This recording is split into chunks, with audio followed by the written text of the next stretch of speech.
In this video, I'll demonstrate how to remotely sign in to Android-based and SIP devices in the Microsoft Teams Admin Center. To get started, open the Microsoft Teams Admin Center at admin.teams.microsoft.com. Then select Teams Devices, followed by Phones. This grid shows a list of Teams phones in your organization. To quickly see whether a device is signed in or not, look at the Display Name column. Signed out means no user is signed into that device. Otherwise, you see the user's name. So if you have a lot of devices, select Filter to show just those that are signed out and are accessible online. You can't sign into a device that is offline. Then, select the device you want to sign in, and on its detail page, select Sign In.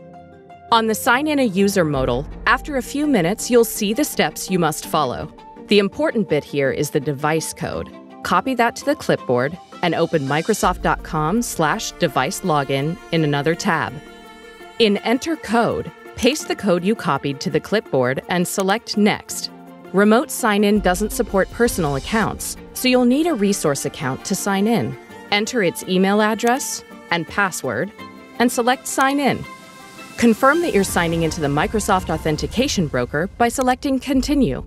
After a short time, you'll see that the device is signed in. Of course, you can also sign out the device. To do that, select Actions, followed by Sign Out. You can also sign out multiple devices in the grid.